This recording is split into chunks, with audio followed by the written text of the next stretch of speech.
दोपहर का समय था। कड़कती धूप में राजा शिकार के लिए जंगल में आगे बढ़ रहा था। काफी देर तक शिकार न मिला और कड़कती धूप के कारण राजा का प्यास से बुरा हाल हो गया। कितनी जोरों से धूप है और शिकार भी नहीं मिला। मेरा तो प्यास से गला सूखा जा रहा है। मुझे पानी की तलाश करनी होगी, नहीं तो प्यास की वजह से मेरा यही दम घुट जाएगा। इतना कह राजा पानी की तलाश में धीरे धीरे आगे बढ़ता है और एक नदी के पास पहुंचता है। इसी बीच राजा की दृष्टि उस नदी पर पड़ी। वहां एक रूपवती कन्या स्नान कर रही थी। पास के ही पत्थर पर तोता बैठा था जो लगातार इधर उधर नजर गड़ाए उस कन्या की रखवाली कर रहा था।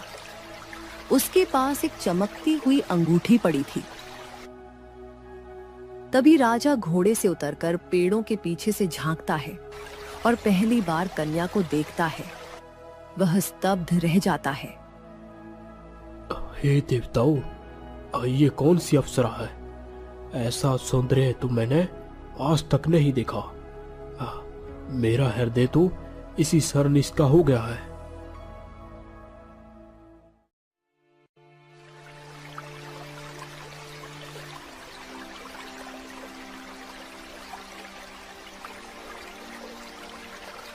वाह वसुंधरा, आज तो पूरा वातावरण भी तुम्हारी सुंदरता से और निखर गया है।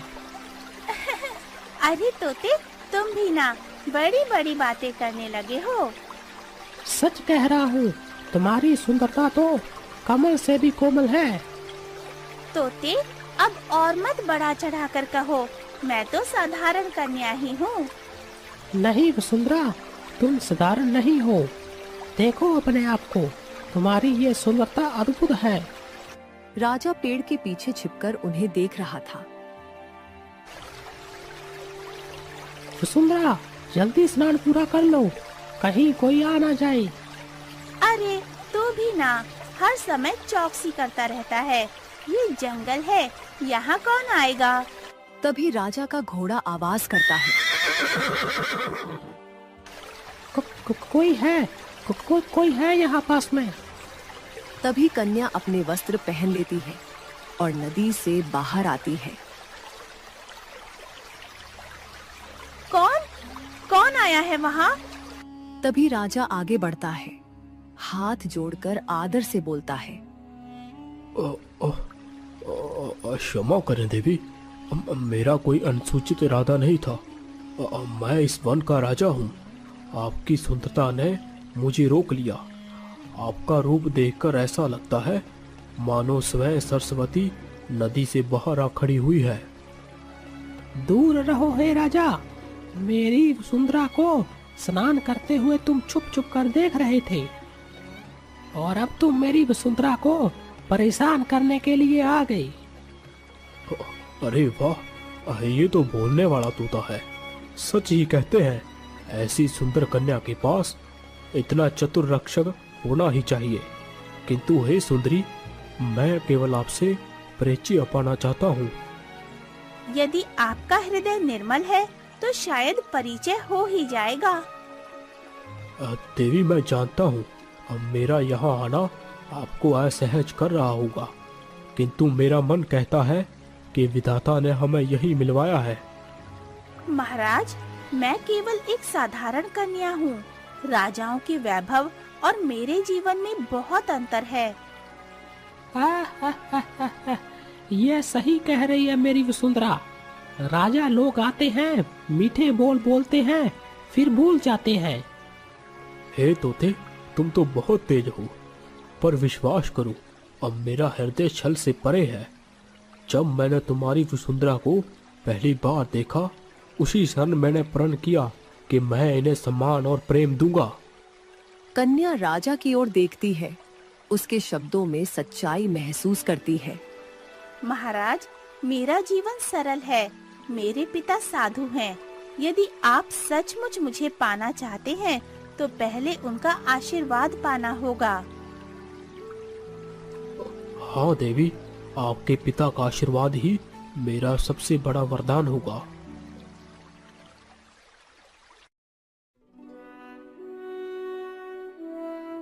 वसुंधरा अब महल की रानी बन चुकी थी और वह तोता भी अब उनके साथ महल में रहता और रानी वसुंधरा की देखभाल करता।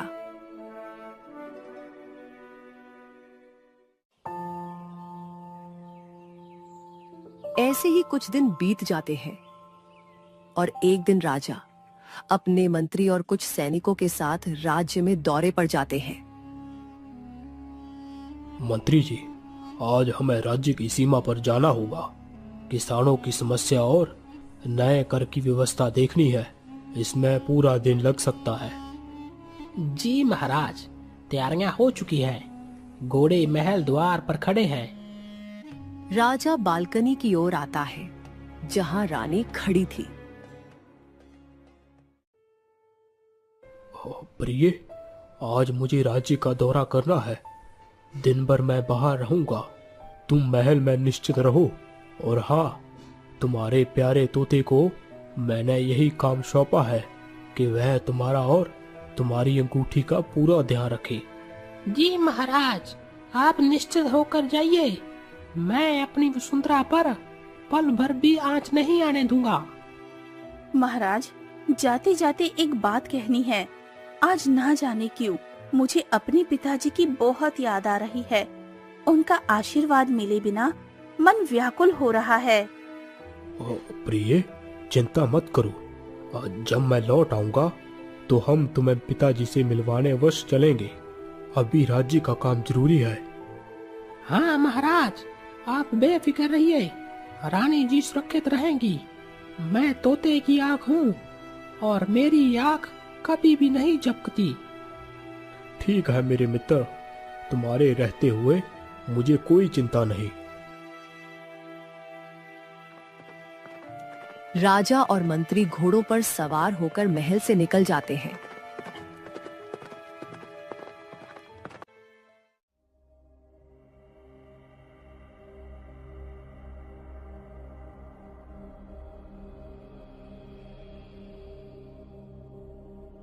रानी जी, आप इतनी उदास क्यों हैं? अभी तो महाराज थोड़ी देर के लिए बाहर गए हैं। नहीं तोते, ये उदासी महाराज की वजह से नहीं है। दरअसल मुझे अपने पिताजी की याद बहुत सताती है। ना जाने वो कैसे होंगे, क्या खा रहे होंगे, स्वस्थ होंगे या नहीं। वसुंधरा, आप व्यर्थ में चिंता मत कीजिए। आपके पिता ऋषि हैं। उनका आशीर्वाद हमेशा आपके साथ है। आप चाहो तो मैं प्रतिदिन आपको उनकी याद दिलाता रहूंगा और जब महाराज लौटेंगे तो वह आपको अवश्य उनके पास ले जाएंगे। नहीं तोते, तुम अभी जाओ। मुझे पिताजी का हाल चाल लेना ही है। क्यों ना हम अभी पिताजी के आश्रम जाकर उनके दर्शन कराएं? नहीं वसुंधरा, महाराज ने सख्त कहा था कि आज आप महल में ही रहे। उन्होंने कहा है कि मैं आपका पूरा ध्यान रखूं। बाहर जाना खतरनाक है। पर तोते, मेरे पिता, मैं बस एक बार उन्हें देखना चाहती हूँ। तुम जरा दिखाओ कि वो ठीक हैं भी या नहीं। पर रानी, महाराज ने कहा है। रानी बार बार कहती है। तोता अंततः झुक जाता है। उसकी आवाज पर चिंता साफ दिखती है। वह रानी की बात मानकर वहां से चला जाता है। इसके बाद रानी हर रोज की तरह अंगूठी को उतारकर कक्ष में रख देती है और खुद नहाने के लिए चली जाती है। इतने में ही तोता वापस आता है और अंगूठी को अपनी चोंच में उठाकर वहां से ले जाता है। रानी स्नानागार से बाहर आती है और उस स्थान को देखती है। यहाँ अंगूठी रखी थी और अंगूठी वहां नहीं दिखती। अचानक घबराहट से रानी इधर उधर खोजने लगती है, लेकिन अंगूठी उसे नहीं मिलती। नहीं, ये कैसे हो सकता है? मेरी अंगूठी कहाँ गई? उसके चेहरे पर डर और बेचैनी आ जाती है। तभी बाहर से दासी दौड़कर आती है। महारानी, क्या हुआ? आप ठीक तो हैं? दासी, मेरी अंगूठी। अंगूठी?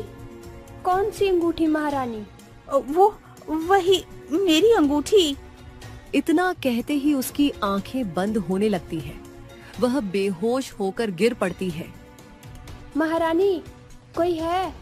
जल्दी आओ, जल्दी आओ, महारानी बेहोश हो गई हैं। महल के सैनिक भागते हुए अंदर आते हैं। पूरे महल में हंगामा मच जाता है। दूसरी तरफ वह तोता गुरुदेव के आश्रम में पहुंचता है। गुरुदेव शांत ध्यान में बैठे थे। तोता पास आकर बैठता है और प्रणाम करता है। प्रणाम गुरुदेव। गुरुदेव धीरे धीरे अपनी आंखें खोलते हैं। उनकी आंखों में अचानक चिंता झलक उठती है। तोता, तुम यहाँ? हाँ गुरुदेव, मुझे आपकी पुत्री ने राजमहल से आपके पास भेजा है। राजा महाराज राज्य के कार्य हेतु दौरे पर निकले हैं, परंतु महारानी को आपकी बहुत याद आ रही थी। वह आपकी कुशलता जानना चाहती थी, इसी कारण उन्होंने मुझे यहाँ भेजा। तोता, तू महारानी को छोड़कर यहाँ कैसे आ गया? क्या तुझे पता नहीं, वह अंगूठी ही उनकी जीवन रेखा है। पता नहीं क्यों मुझे मन में अशुभ संकेत मिल रहा है, जैसे कोई अनर्थ घट चुका है। गुरुदेव, मैं महारानी को अकेला नहीं छोड़ना चाहता था, परंतु उन्होंने बहुत आग्रह किया। उन्होंने कहा, मुझे पिता की चिंता हो रही है, जाओ उनका हाल लेकर आओ, इसीलिए मुझे आना पड़ा। मूर्ख तोते, तूने मेरी पुत्री को अकेला क्यों छोड़ा? वह अंगूठी कभी उसके शरीर से दूर नहीं होनी चाहिए, और मुझे यकीन है कि कोई दुष्ट शक्ति उसी अवसर की प्रतीक्षा कर रही थी। गुरुदेव अचानक उठ खड़े होते हैं। उनका चेहरा चिंता से भर जाता है।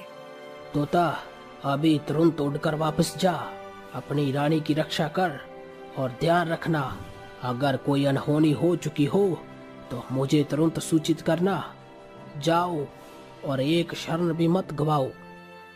जी गुरुदेव, मैं तुरंत लौटता हूँ। तोता तेजी से पंख फैलाता है और आसमान की ओर उड़ जाता है। हे प्रभु, अब मेरी पुत्री की रक्षा करना। मुझे भय है कि वह अनर्थ घट चुका है, जिसका आभास मुझे पिछले कई दिनों से हो रहा था।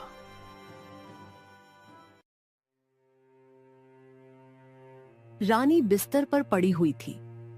तभी उड़ता हुआ तोता महल में प्रवेश करता है और रानी को देखकर व्याकुल हो जाता है। वसुंधरा, ये क्या हो गया? बताओ, मेरी रानी के साथ क्या हुआ? ये हाल कैसे हुआ? तोते, महारानी की अंगूठी कहीं गुम हो गई है। सारा महल छान डाला, हर जगह ढूंढा, मगर अंगूठी का कहीं पता नहीं चला, और उसी पल से उनकी सांसें धीमी पड़ गई। इतने में राजा विक्रम महल में प्रवेश करते हैं। वे अपनी रानी को बिस्तर पर देखकर चीख उठते हैं। वसुंधरा, ये क्या हो गया? ये क्या हो गया मेरी प्राण प्यारी को? हे विधाता, मैं किस मुंह से जीऊंगा अब? वे आंसू पोंछते हुए अचानक तोते की ओर देखते हैं। तोते, कहाँ थे तुम? तुम्हें मैंने अपनी रानी की रक्षा का भार सौंपा था। तुम कहाँ थे, बताओ। महाराज, मुझे क्षमा कर दे। महारानी ने स्वयं मुझे उनके पिता का हाल पूछने भेजा था। मैंने बहुत समझाया। महाराज ने कहा है मैं आपको अकेला ना छोड़ूं, लेकिन महारानी जिद पर अड़ी रही। आंखों में आंसू थे, उनकी जिद के आगे मैं हार गया।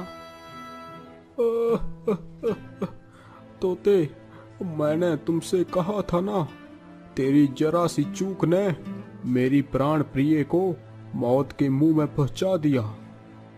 महाराज, मुझे दंड दें, पर कृपया कर गुरुदेव को तुरंत सूचना भेजिए। अब सिर्फ वही इस संकट का हल बता सकते हैं।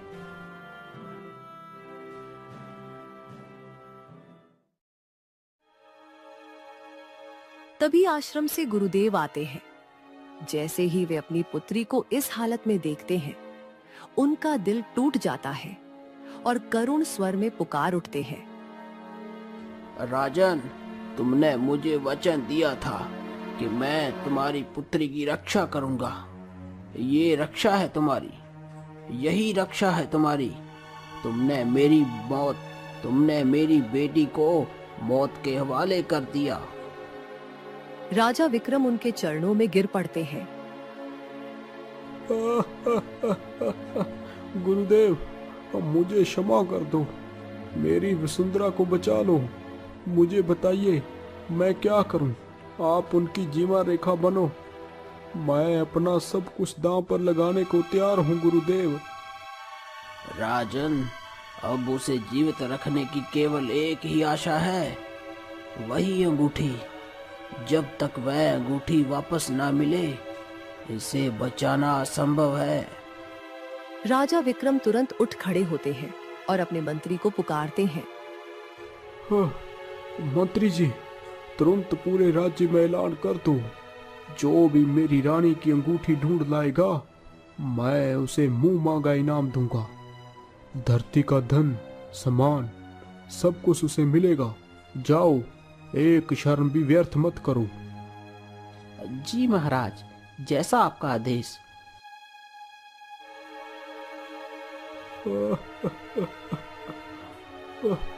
वसुंधरा, मैं तुम्हें मरने नहीं दूंगा। तेरी सांसों की डोर चाहे संसार के शोर से क्यों ना बंधी हो, विक्रम उसे खोज लाएगा।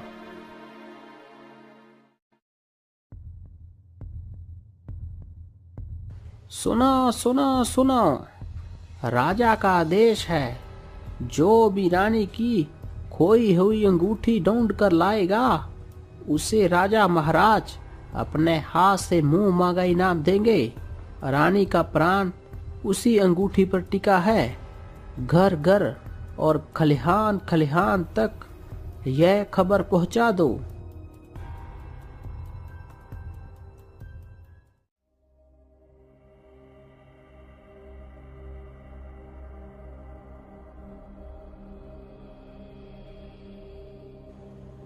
ओह, तुम्हें पता भी है तुम क्या कह रहे हो? बताओ, क्या तुमने सच में वह अंगूठी नदी में गिरा दी? साफ साफ बोलो। मालिक, मुझे माफ कर दीजिए। मैं सच कह रहा हूँ। मैं उड़ रहा था, नदी पार करते हुए अंगूठी मेरी चोट से छूट गई और पानी में गिर गई।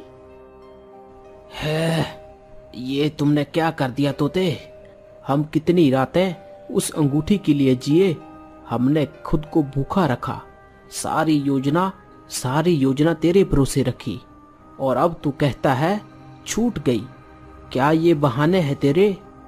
हमने क्या सोचा था राजा अपनी पत्नी की अंगूठी पाने के बाद हमें मुंह मांगा इनाम देगा, सम्मान देगा, पर तूने सब कुछ एक ही पल में बर्बाद कर दिया। सोच अब क्या होगा। अगर राजा को पता चल गया तो वह हमें जिंदा दफन कर देगा। मालिक, मैं वचन देता हूँ, नदी पर जाऊंगा, कुछ भी कर लूंगा। मैं अंगूठी वापस लाने की कोशिश करूंगा। अब कैसी कोशिश? अब तुम वह अंगूठी नदी से कैसे वापस कर पाएगा? तू अब इस पिंजरे में रहेगा, भूखा प्यासा, ताकि तू समझ सके जिम्मेदारी क्या होती है। तब तक तेरा जेल जैसा जीवन रहेगा। वह तोते की गर्दन पकड़कर उसे छोटे लोहे के पिंजरे में धकेल देता है। तोता चीखता खुहरता पर सैनिक पिंजरे का दरवाजा जकड़ देता है। मालिक, दया करो, मैं फिर से ढूंढ लाऊंगा, मैं फिर से कोशिश करूंगा। बोलना बंद कर। अगर तूने सच में मेरी उम्मीदों को पूरा किया होता तो हम क्या से क्या बन जाते। अब सड़ इस पिंजरे में। सैनिक तोते को पिंजरे में बंद कर झोपड़ी से बाहर चला जाता है।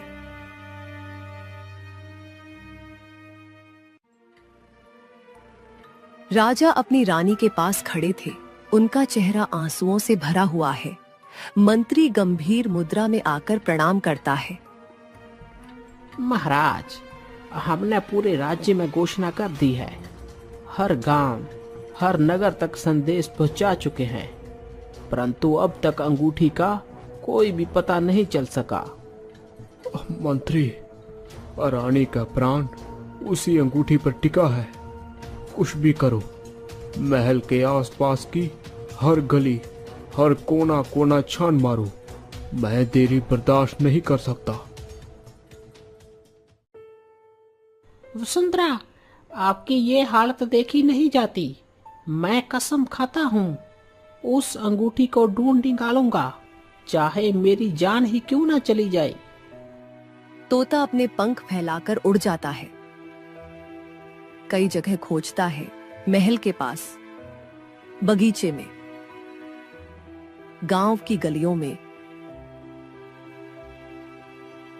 पर कुछ नहीं मिलता। थका हारा तोता अंत में नदी किनारे आकर बैठता है। नदी के पास पहले से एक और घायल तोता बैठा था।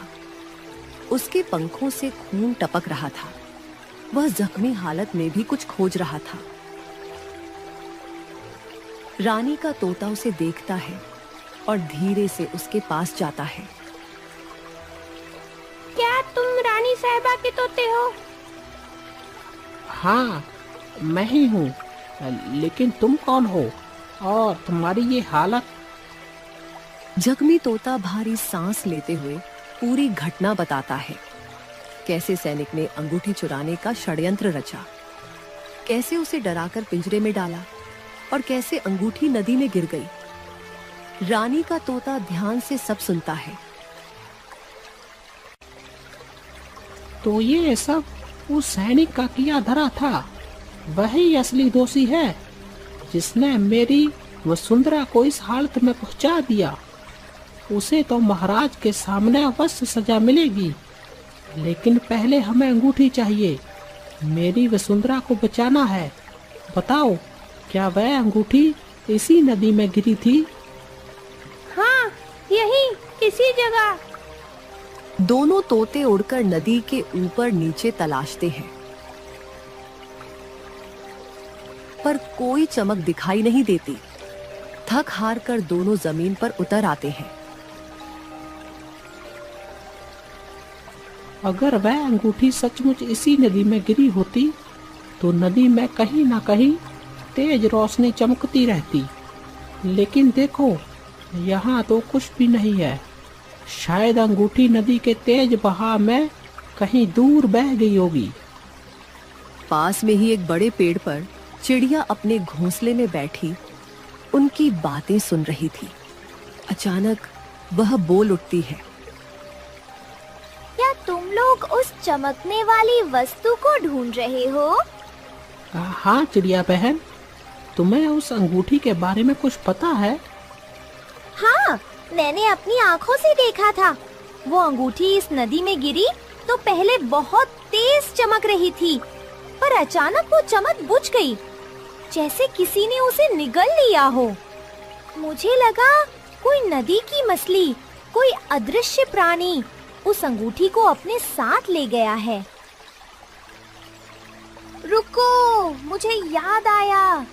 उसी दिन जब अंगूठी गिरी थी, यहाँ एक मछुआरा आया था। वह अपनी नाव में बैठकर जाल डाल रहा था। शायद अंगूठी उसी के पास हो। क्या सच में? चिड़िया बहन, अगर ऐसा है तो उम्मीद की एक किरण बाकी है। बताओ, वह मछुआरा कहाँ मिलेगा? वो अक्सर नदी के उस पार जंगल के किनारे रहता है। उसका एक टूटा फूटा झोंपड़ा है, लेकिन सावधान रहना, वो चालाक है, लालची है। अगर उसे पता चल गया कि अंगूठी कितनी कीमती है, तो वो आसानी से लौटाएगा नहीं। तो फिर देर किस बात की? चलो, हमें उस मशवारे तक पहुंचना होगा। वही आखिरी उम्मीद है मेरी वसुंधरा को बचाने की।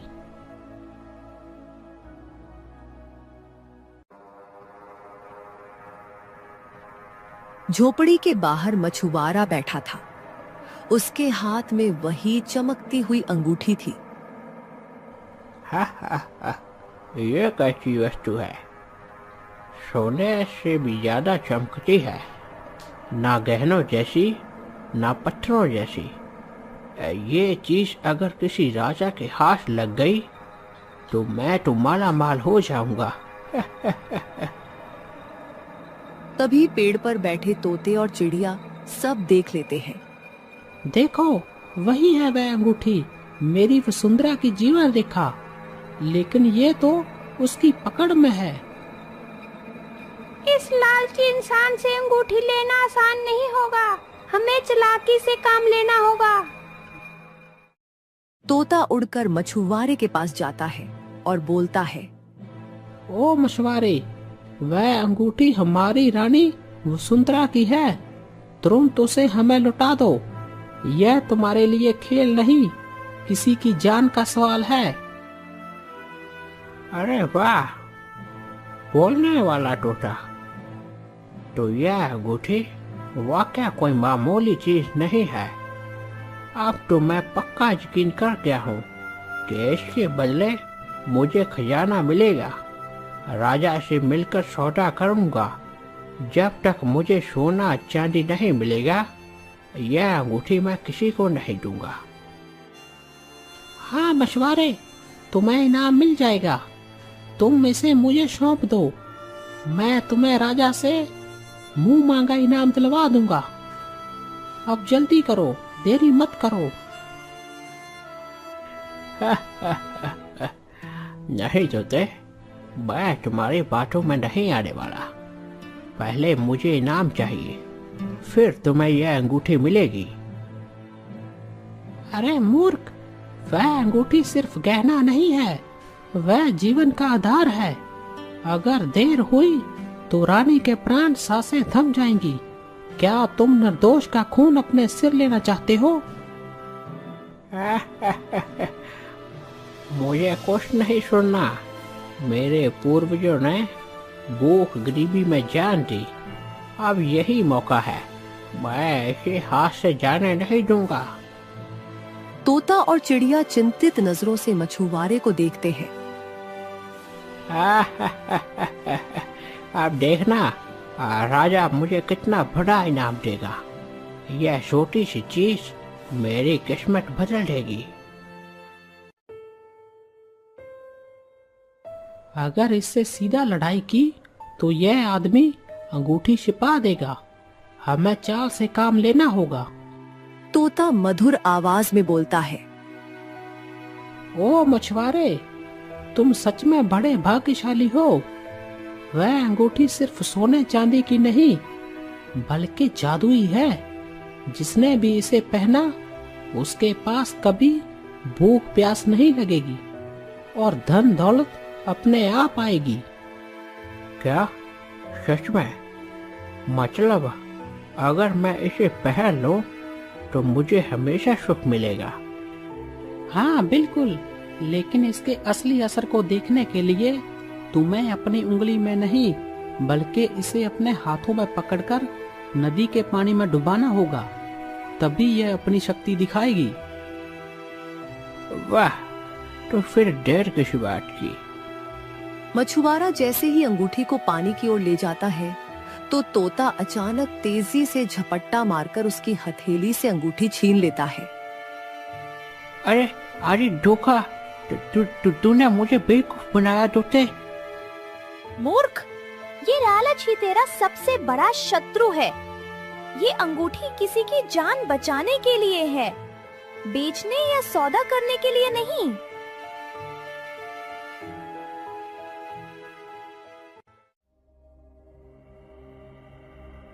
महल में रानी बिस्तर पर निढाल पड़ी थी। तभी तोता उड़ता हुआ आता है। उसकी चोंच में चमकती हुई अंगूठी थी।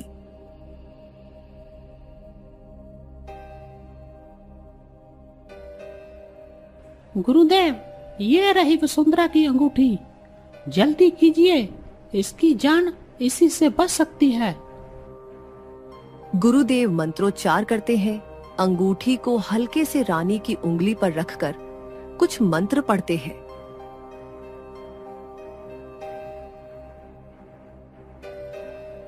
तभी हल्की रोशनी फैलती है, रानी की सांसें लौटने लगती हैं।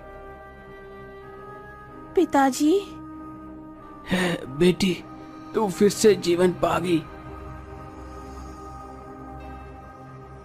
अब तोता राजा की ओर देखता है और सच्चाई बताता है। महाराज, आपकी वसुंधरा की अंगूठी गुम नहीं बल्कि चोरी हुई थी। क्या? चोरी? हाँ महाराज, चोरी।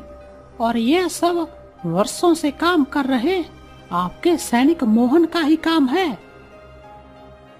फिर तोता पूरी घटना राजा को बताता है कि सैनिक मोहन ने यह सब कैसे रचा।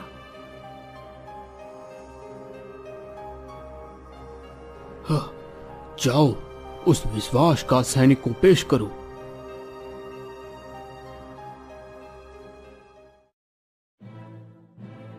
सैनिक को राजा के सामने लाया जाता है। बोल, तूने ऐसा क्यों किया? अंगूठी क्यों चुराई? हाँ महाराज, मैंने यह किया। मेरे पूर्वज सालों से आपके राज्य के लिए लड़ते आए। हमने खून बहाया, बलिदान दिया, पर हमें कभी कोई मान, कोई पद, कोई दर्जा नहीं मिला। मैंने सोचा यह अंगूठी लेकर मैं आपसे मुंह मंगाई ना मांगूंगा, मुझे ऊंचा पद मिलेगा, मेरी किस्मत बदलेगी। नीच, वफादारी का नाम पाने के लिए विश्वासघात किया। तूने मेरी रानी की जान जोखिम में डाली।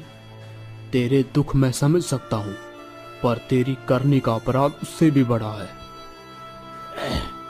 राजन, अपराधी को सजा मिलनी चाहिए, पर यह भी सीख लो, अगर राज्य अपने वफादारों को अनदेखा कर देगा तो उनके दिलों में क्रूरता जरूर जन्म लेगी। सही कहा गुरुदेव। सैनिक, तेरे अपराध की सजा तुझे अवश्य मिलेगी।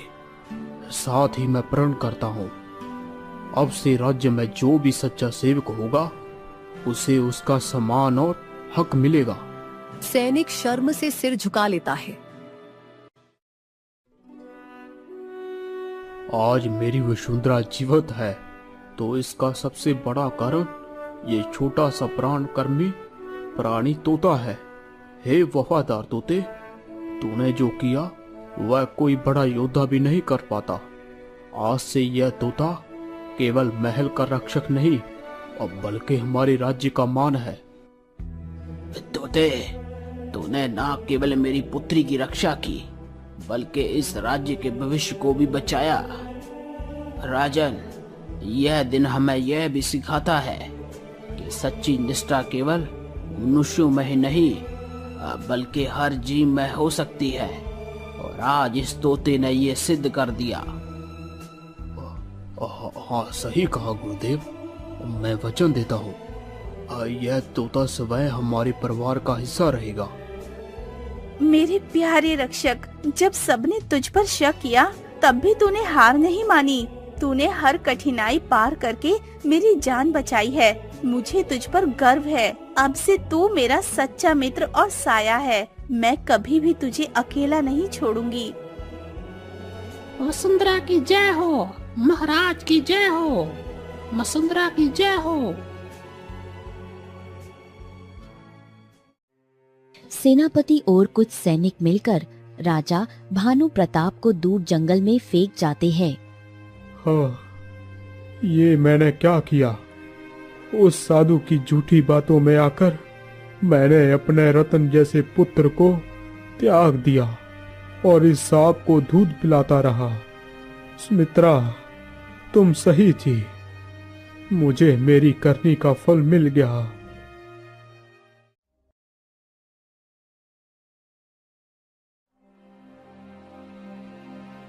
प्रणाम छोटी बहन, कैसी हैं आप?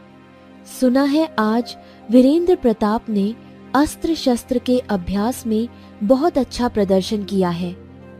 जी हाँ, मेरा पुत्र एक शक्तिशाली राज्य का रक्त है। कौशल तो उसके रग रग में है। वैसे आपके पुत्र रुद्र प्रताप कहाँ है? दिखाई नहीं दे रहे। रुद्र इस समय महाराज के साथ राज्यसभा में है। महाराज उन्हें राज्य की बारीकियों और न्याय व्यवस्था के बारे में सिखा रहे हैं। इतना कह सुमित्रा वहाँ से चली जाती है। हर जगह बस रुद्र प्रताप। महाराज ने मान ही लिया है कि वही इस सिंहासन का उत्तराधिकारी होगा। वह सुमित्रा एक छोटे से राज्य की राजकुमारी होकर भी आज इस साम्राज्य की महारानी बने बैठी है, और मैं इतने बड़े और शक्तिशाली राज्य की बेटी होने के बावजूद भी उसके पीछे खड़ी रहती हूँ। मुझे समान अधिकार नहीं, सर्वोच्च अधिकार चाहिए। मेरे पुत्र वीरेंद्र का हक छीनकर उस रुद्र को राजा बनाया जाए, ये मुझे कभी स्वीकार नहीं होगा। सुमित्रा की ये बुद्धिमानी ही महाराज को उसका गुलाम बनाए रखती है। महाराज, क्या मैं जान सकती हूँ कि आज भी आपने राज्यसभा में केवल रुद्र को ही क्यों बुलाया?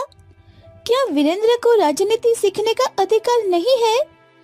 रानी रत्ना, तुम व्यर्थ में ही चिंता कर रही हो। रुद्र ज्येष्ठ पुत्र है, इसीलिए उसे जिम्मेदारियों का ज्ञान पहले होना जरूरी है। मेरे लिए रुद्र और वीरेंद्र दोनों एक समान है, और तुम दोनों रानियां भी मेरे लिए बराबर सम्मान की पात्र हो। समानता की ये बातें आपके मुंह से अच्छी नहीं लगती। आप हर हमेशा सुमित्रा के बेटे को पहल दे रहे हैं। क्या वीरेंद्र उसके समान नहीं? रानी, जब वीरेंद्र इसके योग्य हो जाएगा तो उसे भी ज्ञान दिया जाएगा। इतना कह राजा वहाँ से चले जाते हैं। बहुत हो गया। अब मेरी छोटी मोटी चालाकियों से सुमित्रा का कुछ नहीं बिगड़ा, लेकिन अब मैं वो वार करूंगी जिससे सुमित्रा और उसका बेटा दोनों इस राजगद्द के रास्ते से हमेशा के लिए हट जाएंगे। ये सिंहासन सिर्फ मेरे वीरेंद्र का होगा। रात के समय रानी रत्ना गुप्त रूप से महल के बाहर जाती है।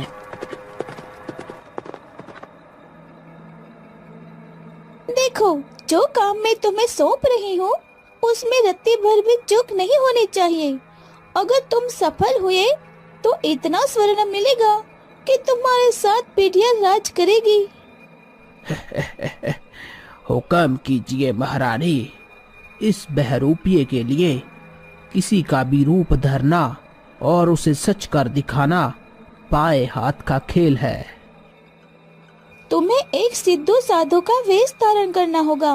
महाराज के अतीत की कुछ बातें हैं जो केवल उन्हें पता है, उन्हें रट लो।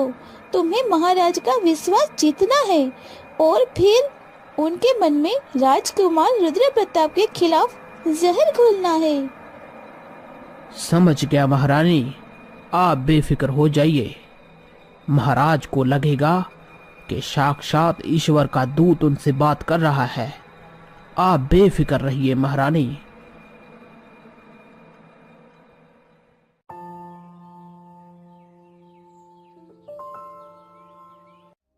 अगली सुबह महल में साधु के वेश में हाथ में कमंडल लिए वह बहरूपिया प्रवेश करता है। प्रणाम महात्मा। राजगढ़ की धरती पर आपका स्वागत है। आपकी दिव्य आभा बता रही है कि आप कोई साधारण पुरुष नहीं है। कल्याण हो महाराज। मैं यहाँ से गुजर रहा था तो आपके पूर्वजों की पुकार मुझे यहाँ खींच लाई। मैं देख पा रहा हूँ कि राजगढ़ की नींव कितनी गहरी है। महात्मा, क्या आप मेरे बारे में कुछ ऐसा बता सकते हैं जिससे मुझे आपके ज्ञान पर पूर्ण विश्वास हो जाए?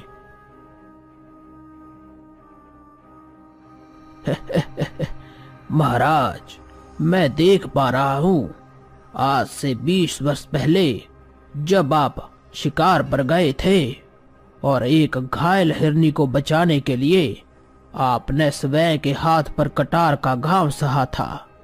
वह निशान आज भी आपके बाएं कंधे के नीचे मौजूद है। क्या मैं सत्य कह रहा हूं? अद्भुत। यह बात तो रानी सुमित्रा के अलावा और कोई नहीं जानता। इतना ही नहीं महाराज, राज्य अभिषेक से एक रात पहले आप अपने कुल देवता के मंदिर में अकेले गए थे और आपने गुप्त मन्नत मांगी थी कि यदि आपको पुत्र रत्न की प्राप्ति हुई तो आप पास के मंदिर में स्वर्ण कलश दान करेंगे। वह मन्नत आपने चुपचाप पूरी की थी, बिना किसी को बताए। हे दिव्य पुरुष, आप तो साक्षात अंतर्यामी है। मेरे मन के भीतर के रहस्य भी आप जानते हैं। कृपया कर मेरा मार्गदर्शन करें। महाराज, अतीत सुखद था, लेकिन भविष्य अत्यंत भयानक दिख रहा है। जिस पुत्र के लिए आपने मन्नतें मांगी थी वही आपके विनाश का कारण बनने वाला है। आप क्या कहना चाहते हैं महाराज? साफ साफ कहिए। महाराज, राजकुमारी रुद्र प्रताप की कुंडली में मृत्युहंता योग है। जैसे जैसे उसकी शक्ति बढ़ेगी आपके जीवन की लो कम होती जाएगी। सत्ता के मोह में वह अपनी कटार आपके सीने के पार कर देगा। यदि आप जीवित रहना चाहते हैं तो उस बालक को अपनी आंखों से दूर कर दीजिए। महाराज, आपको अभी भी संशय है तो सुनिए। जिस रात राजकुमार रुद्र प्रताप का जन्म हुआ था उस रात आकाश में बिजली कड़की थी और आपने एकांत में अपने कक्ष की खिड़की से बाहर देखते हुए ईश्वर से प्रार्थना की थी कि हे प्रभु, मेरे पुत्र को बस एक न्याय प्रिय राजा बनाना।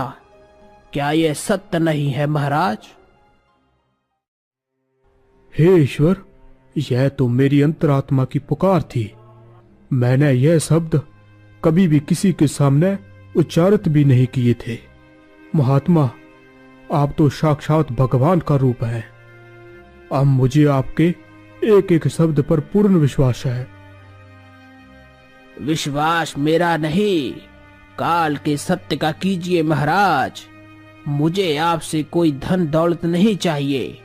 मैं तो बस आपको संचेत करने आया था।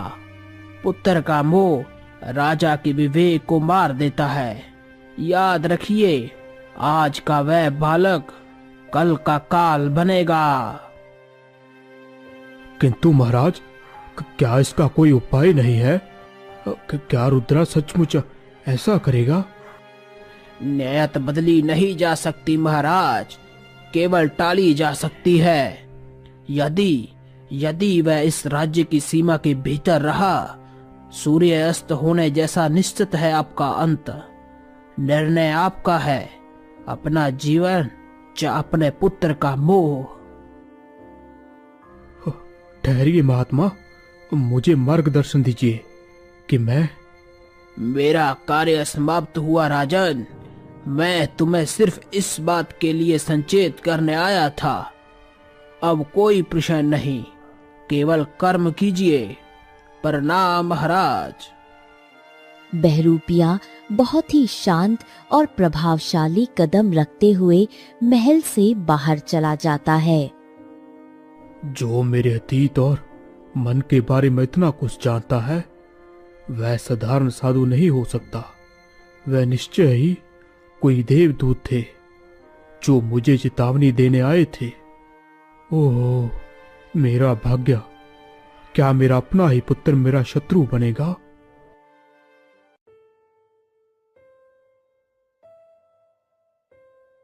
राजन पूरी रात वही बात सोचते रहे। कैसा धर्म संकट है। एक तरफ पिता का प्रेम है और दूसरी तरफ राज्य की सुरक्षा और स्वयं के प्राण। साधु की बातें असत्य नहीं हो सकती। उन्होंने वह रहस्य बताए जो कोई नहीं जानता था। मुझे ये कठोर निर्णय लेना ही होगा। रुद्र, तुम्हें मुझसे दूर जाना ही होगा।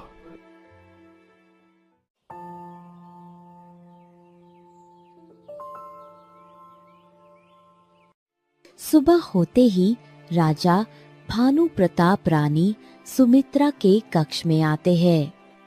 सुमित्रा, मैंने एक अत्यंत कठोर निर्णय लिया है। तुम्हें अपने हृदय पर पत्थर रखना होगा। राजकुमार रुद्रा प्रताप को आज ही इसी वक्त यह राज्य छोड़कर जाना होगा। ये आप क्या कह रहे हैं महाराज? मेरे छोटे से बालक का क्या अपराध है? उसे निर्वासन क्यों? उसका अपराध उसका भाग्य है। साधु महाराज ने भविष्यवाणी की है कि रुद्र मेरे प्राणों का शत्रु बनेगा। मैं अपने जीवन और साम्राज्य के साथ कोई जोखिम नहीं ले सकता।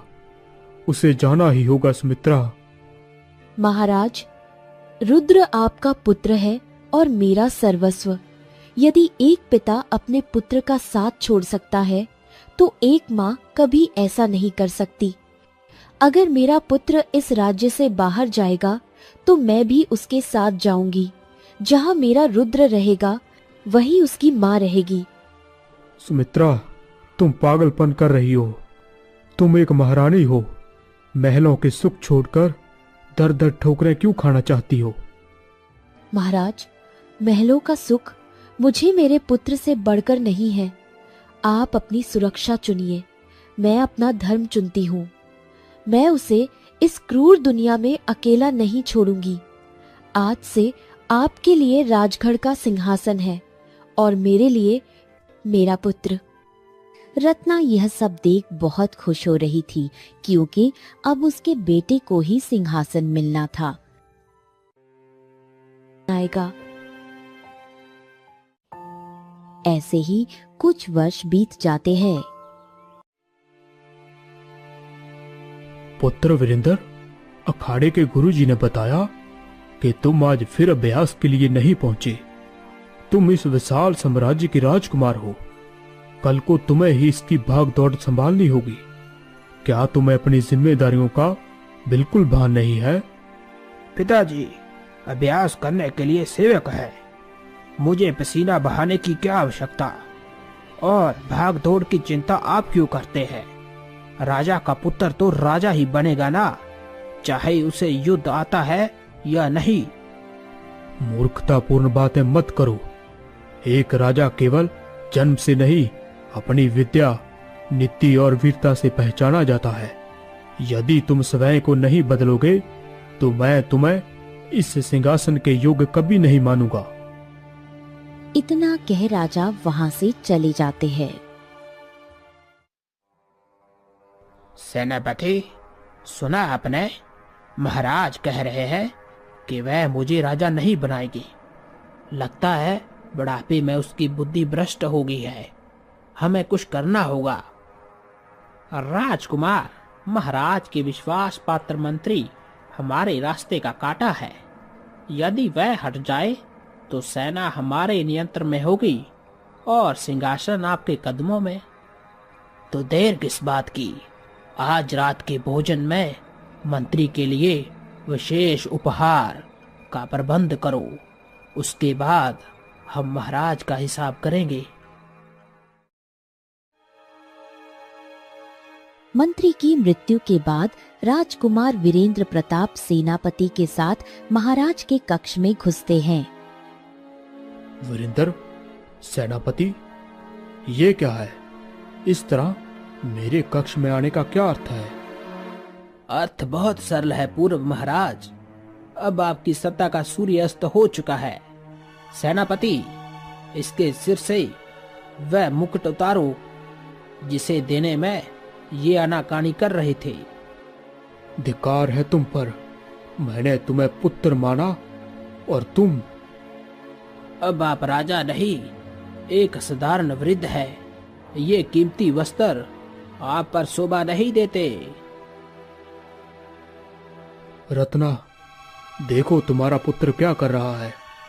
कुछ तो बोलो रत्ना, क्या तुम अपने पति का यह अपमान देख सकती हो? जो शक्तिशाली होता है राज्य उसी का होता है महाराज। वीरेंद्र ने वही किया जो उसे उचित लगा।